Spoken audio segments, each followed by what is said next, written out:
Okay, this is it. R&R is back before the end of the year, but hindi pa rin ito year-ender kasi we're hoping to pull off an RRL with Lisandro Claudio, Dr. Claudio, later this week para talagang year-ender na year-ender.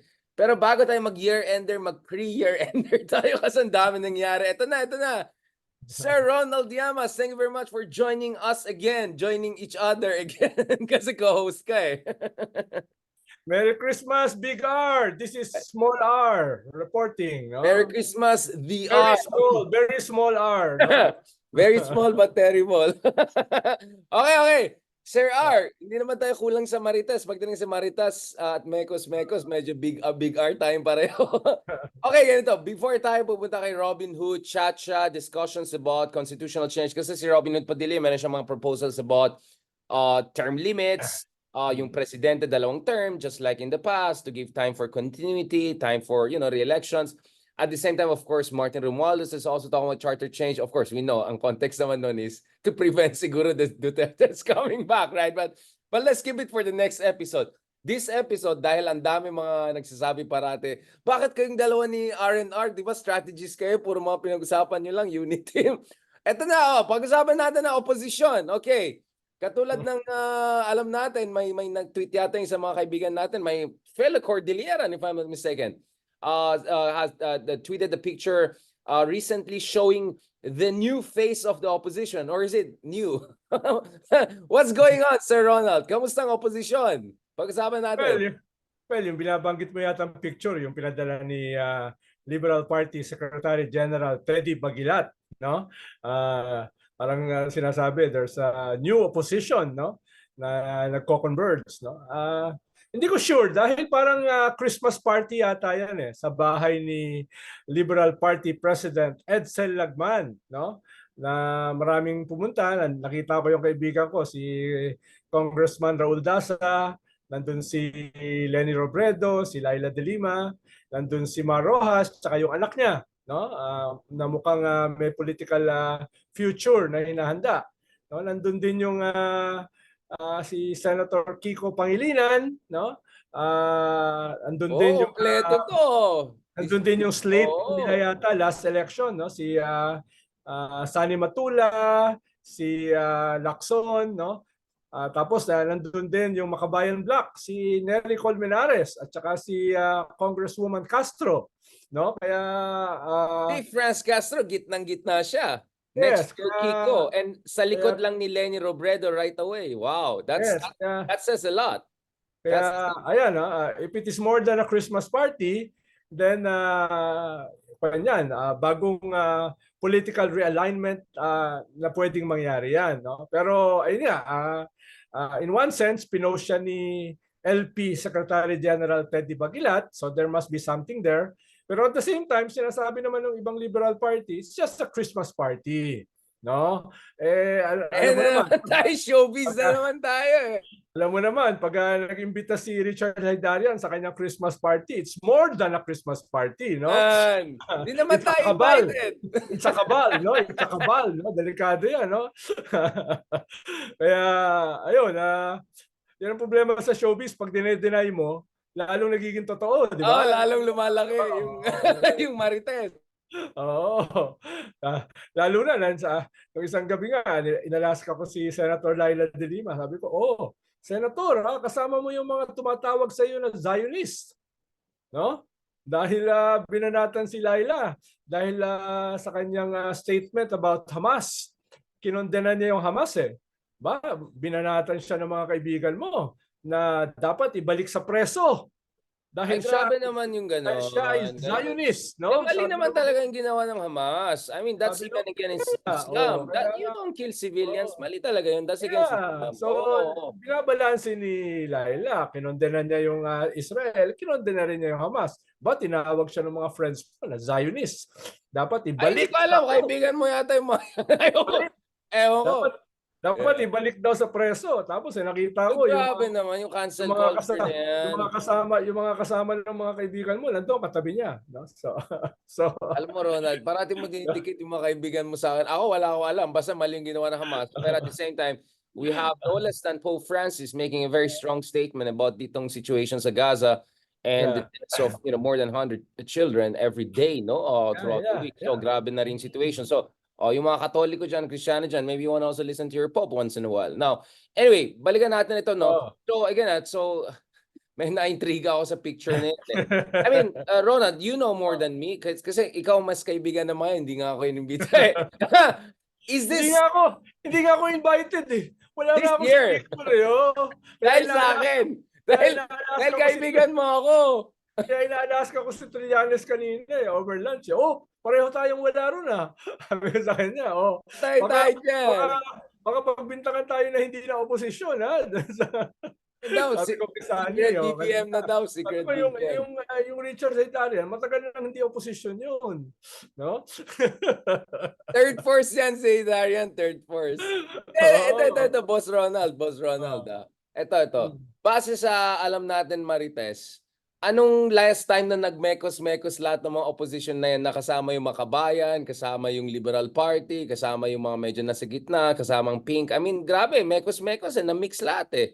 When was the last time that we had something like that? Tapos nasa center pa si Franz Castro, medyo pa center na rin yung mga ibang Makabayan block people. What's going on here, Ron? Is this something special? Is this something unprecedented? Or based on your own experience, meron naman ganun dati, so maybe let's not make too much out of it. Or maybe the timings of everything. Well, last time nangyari yan was during the last election. Di ba? Bagamat wala sa formal slate si Nery Colmenares, ay dumadalo siya sa mga rallies ni Lenny, no? At nandun din yung base nila, sumasama rin sa mga sorties, no? Kaya yung tinatanong mo, when was the last time nakita ko yung ganyan kabroad o yung ganyang complexion? Ay last election, no? Pero for now, I will take at face value yung sinasabi ng ibang kakilala ko sa Liberal Party na this was just a Christmas party. At yung mga kaibigan ng party president, sila si Ed Selagman, inimbita niya, no? Inimbita niya. Pero yung pinost ni Liberal Party Secretary General Teddy Bagilat, hindi ko alam kung anong naisipahiwatig noon. Dahil may nakalagay pa na, nakita mo naman, may nakalagay na BTS, bagong tatlo sa Senado. No? Hindi ko alam kung ano ibig sabihin no? Sino yung tatlo. I'm sure si Kiko isa ron, no? Possibly si Shell Jokno. Mysterious yung sino yung ikatlo. No? Sino yung bagong tatlo sa Senado. Tapos BTS, di ba? Yung generation mo yan, di ba yung BTS? Hindi ko generation yan eh. Kwan ako eh. Asin at saka buklod eh. Yung generation ko. Generation mo yung BTS eh. No? Hindi, generation mo, Stairway to Heaven ba yan? Or ano? Mga Korean. Yes, Koreano. So, ang tingin ko, merong effort para magbuo ng Big Tent ang oposisyon. Ano yung magiging complexion niyan? Tingin ko ay pinoproseso pa. No? Pinoproseso pa yan. No? At meron ba mga problema? Lahat naman ng mga efforts na ganyan may problema. No? Lahat yan may kinks. Kaya let's see kung how it will unfold. Ang sigurado ko lang ay merong ganong effort to a bigger tent for the opposition. At least yung opposition last election. No? Dahil nowadays kasi hindi mo na alam kung sinong administrasyon, sinong oposisyon, no? Yung pinaka-sharpest ang banat ngayon sa gobyerno, yung kanyang kaalyado yung mga Duterte, di ba? So definitely hindi na sila administrasyon. Will they be the new opposition? I'm not too sure, no? Dahil kung aabot ba sila sa 2025, I'm not too sure. No? Kaya tingin ko itong next few months will determine yung realignment going into the midterms. Sinong opposition, sinong hindi, sino yung third force katulad mo. No?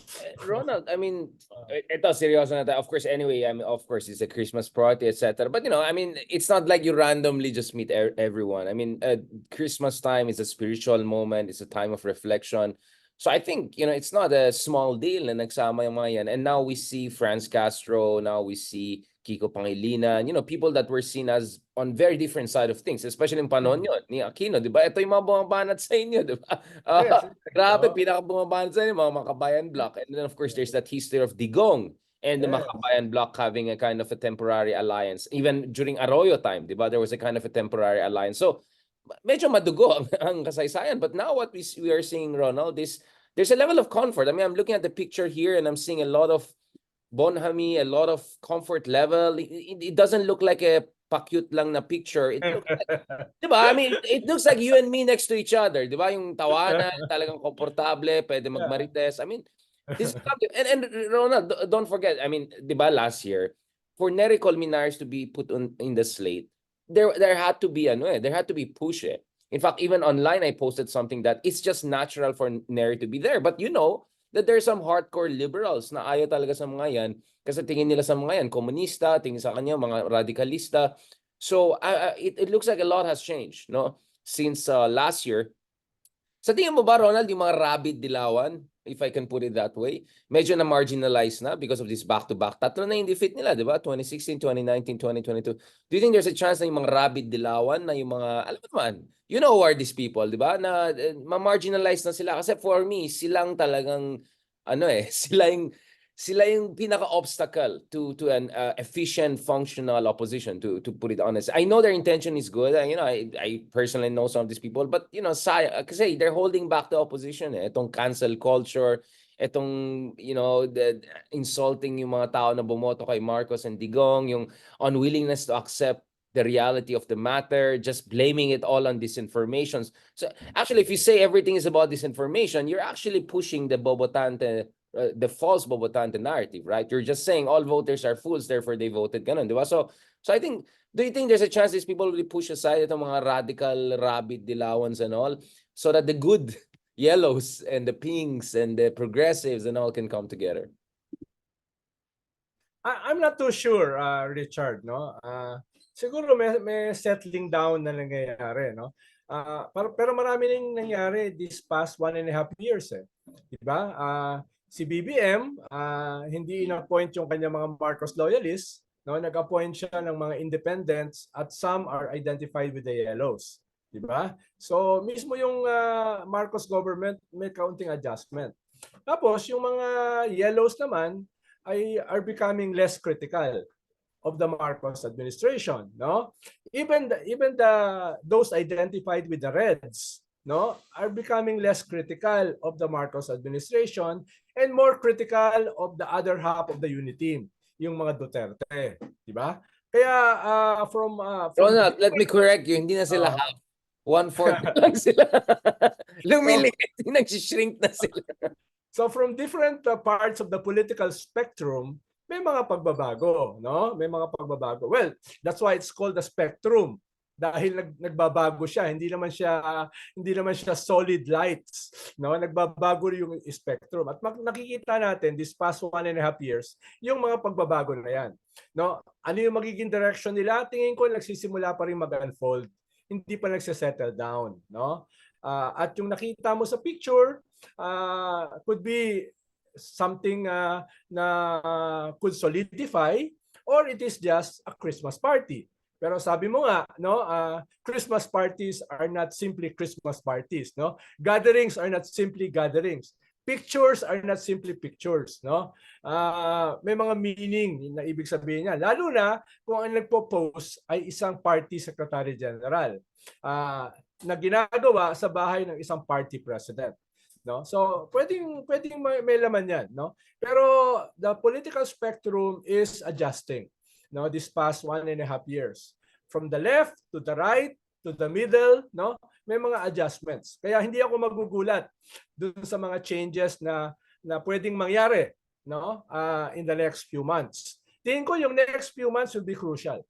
Not only because it's an existential issue for the Duterte and to some extent for the Marcoses, but also for other forces in between, no? Lalo na halimbawa yung tinatawag mong yellow opposition, almost two successive elections na wipe out sila except Risa na hindi naman yellow, no? Na hindi naman yellow. So kung next election ay ma-wipe out sila uli, ay medyo delikado na yan, no? Delikado na yan. Kaya they have to get their act together, consolidate something viable, no? And kahit pa paano hindi masiro next election. Kaya tingin ko yun yung binabanggit ko kanina na effort to build a big tent, no? Pero kahit makabuo ng big tent, tatanungin diyan, ano ba ang position mo vis-a-vis the Marcos government? Ano ba ang position mo vis-a-vis the new opposition, the Duterte? No? Ano bang position mo do sa mga issues na nag-unfold sa ating bansa ngayon, no? Na who divide nakahati doon sa unit team, no? Anong position mo diyan sa pagkakahati na yan ng unit team? So maraming mga tanong for the yellow position na binabanggit mo kanina, no? Na binabanggit mo kanina. But Ronald, I mean, okay, Pero kung titingnan mo, Richard, wala diyan si Bam Aquino. No? Wala sa picture si Bam Aquino. Wala what kami. are you saying? You're Wala saying kami. the blame? Wala kami sa picture, no? Wala yung akbayan. Kaya I'm not too sure kung yan ay papunta sa isang coalition or it's just an incidental Christmas party, no? Or I mean it says a lot, incidental lang na siguro wala si Risa or wala si Bam. Right? I mean, I can put it that way. I think there is something to this. I think the positioning and everything, the comfort level and all is says something. But siguro the fact that Bam is not there, you know. Okay, let's take the argument. Is Bam having a problem with the opposition? Is he being blamed for what happened last year? What is your understanding? Well, So, I'm not too honestly, sure. I'm not putting this on you. Baka sasabihin, ito naman sa Idan, pinapahamak. I honestly, genuinely do not know about this. I'm not too sure. Pero si Bam kasi umalis na sa Liberal Party eh. Nandun na siya sa Kaya Natin, no? Kasama si Shell Jokno. Tapos syempre, sabi mo nga, mahalaga kasi diyan yung comfort zone. Halimbawa, tayong dalawa, hindi tayo iimbitahin diyan dahil baka makaramdam sila ng discomfort, no? Baka makaramdam sila ng Grabe ka naman. Yung ganyan, no? More sa iyo kaya sa akin. Ako naman, marami namang comfortable sa akin eh, no? Mas marami yung comfortable sa iyo eh. Thanks for making me feel loved. Alam ko naman, alam ko naman may marami tayong mga secret lovers at mga secret fans. Yung mga iba nga nag-email sa akin, nag-message sa akin. Richard, actually agree ako sa iyo pero hindi ko sasabihin sa public. Ganun talaga. I'm not gonna name names. Kaya actually, maraming tao kilala ko sila kasi behind the scenes kausap ko sila. Pero on the record, I say, Darian, ano yan? Kaya yung mga ganyan Christmas party, I doubt kung may imbita tayo. Dahil baka masira yung festive, masira yung festive Biglang, hindi naman, biglang kailangan nila R&R, no? Baka sila. Hindi, in fairness naman, kasama natin sila, marami dyan sa picture, actually kasama ko a few months ago sa Taiwan, di ba? Oo nga pala. Oo, di ba? Sila Kiko, gano'n. Ikaw ang hindi invited. Ikaw ang hindi invited. Oo nga pala, no? Ikaw pala yung ayaw nila. In ka pala, no? Ronald, for all I know, the reason ayaw nila ako invite dahil sa'yo, hindi. In ka pala, ako pala out. Oh, yeah. Sasabihin ni Darian kay Ronald. My bad. No? Kayo nga pala ni Christian Esguerra ay in, no? Ako out. Ay, love na love ka ni Christian. Oo. Okay, I'm just getting the record straight here in terms of yung love letters sa atin dalawa, okay? Now, just last thing on this episode, let's put on our hat as strategies. Anong mga kailangan natin makita, Ronald, para itong opposition or itong united opposition ay maging isang crystallized reality? Maybe not for 2025, but for 2028 maybe. Well, ang tingin ko ay crucial yung role ng tatlong Maria diyan. Si Lenny, no? Si Laila at saka si Risa, no? Si Lenny dahil siya yung standard bearer last year at saka yung Maria pala siya, no? Yung latent popularity, yung latent support na nandiyan pa rin, no? Siya pa rin yung tinitignan ng yung mga pink, no? Si Laila dahil siya yung new kid in the block, siya yung may Mandela aura, may Mandela moment, no? So, kung yan ay mamamaximize, meron niyang potential. At si Risa, dahil siya yung lone opposition sa Senate, and she's doing quite well, no? As the lone opposition, no? Sa Senado. Kaya yung tatlong Maria will play a crucial role. Kung magkakaroon halimbawa sila ng nationwide tour, no? Nationwide tour, listening tour, no? Pwedeng yung natitira sa pink wave can be harnessed, Tapos yung pwedeng mga nadi-disillusion dun sa unit team ay pwedeng unti-unting mahatak, no? So, kung ma-develop nila yung isang magandang political narrative, kung ma-develop nila yung isang magandang organizing strategy, no, yung tatlong icons na yan, no, ay very very potent in terms of harnessing, revitalizing, reimagining a new opposition going into the midterm and possibly sa 2028. Ako, I would add na siguro si Franz Castro is also quite important here. I mean, and if you look at the level of parang yun nga, like pag si Franz Castro nagkaroon ng intervention, you don't see the same kind of stigma that is attached to other people of Makabayan bloc or left. You get what I'm saying? Maamo siya eh. She's very kind, and then may credibilidad talaga siya when it comes to her interventions, especially about I'm not saying the others don't have it, but I'm just saying in her case kasi specialty talaga niya yung education. So when she goes after Sara Duterte on DepEd-related issue, on Philippines PISA rankings, and the Philippines horrible education crisis and all, may K kasi talaga siya, may say talaga siya. So I think that has helped to kind of remove that kind of, I would say, unfair stigma dun sa mga ibang kaibigan natin na galing sa progressive side of the spectrum, despite our disagreements with, folks there on other issues, including, of course, on West Philippines and all, which we'll discuss later on. But I think on this issue, I think Franz Castro is doing a very good job. Kaya nga napansin ko kaagad nasa gitna si Franz Castro just behind Lenny Robredo. Again, you can say it's incidental, pero trabaho natin yan, Ronald, to make story out of things, right? And sometimes we're right. Sometimes, I'm not sure na Most of the times we're wrong. Well, you only need to be right every 5 times, and sa dami natin daldal, we're still going to be right a lot of times. No, I'm just saying, it's not the error rate, it's the success rate. Batting average. Yun na lang. At saka hindi lang yan, dala yung volume. Nananalo tayo sa volume, para tayong SM eh. Dinadala sa volume, never mind yung quality. Mag-usapan yan. I'm not saying they don't have it, I'm just saying. Now, Ronald, just another point on this before we close this episode and go to your favorite politician, Robin Hood Padilla. Going to this, to what degree do you think itong unity team implosion could accelerate the formation of a united opposition, or may, and let's talk about the risks, that it may give this false notion na eto na, di ba, there's blood, let's go for gold. Na in fact, maybe a weakened Duterte side may not necessarily be good for the opposition, and BBM might turn into something else, right? I mean, so far BBM is nice to the opposition because his opposition is Duterte in a way, right? But if Dutertes are really marginalized, then baka biglang maging ibang usapan. I think fights over historical revisionism, fights over Maharlika Fund, those things could intensify again, right? So it's a very difficult balancing act, right? Ang dami mga moving parts dito eh. Hindi ito straightforward eh. Kasi may risk eh. If they don't, parang may type 1, type 2 error. If they go for gold, baka they overshoot, and they make BBM actually panic, like, oh, wait lang, I cannot deal with 2 fronts at the same time. So, siguro, at the end of the day, better be safe with Sara, di ba?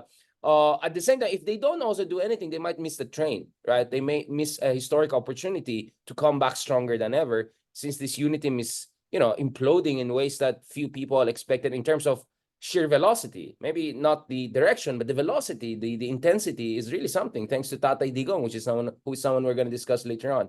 Although suspended yung show niya, we'll talk about that later on. How do you see that, Ronald? Kasi mahirap na balancing act yan eh. Yung timing, and at the same time, wag mong sobrahan yan, wag mong yan. Siguro kung titignan natin yung interplay ng objective condition at saka subjective force, no? Halimbawa, yung objective condition ay ano ba yung pine-present na condition ng Marcos government sa ating constitutional order, no? Siya ba yung Marcos na katulad ng tatay niya, no, na na-identify sa dictatorship, authoritarianism, etc.? Baka hindi masyado, no? Baka hindi masyado, no? At yun yung kanyang ginagawang reinvention, rebranding, no? So, isang bahagi yan ng objective condition. Subjective force, yung opposition ay tingin ko less antagonistic, no? Dahil nga tingin nila the bigger enemy are the Duterte, no?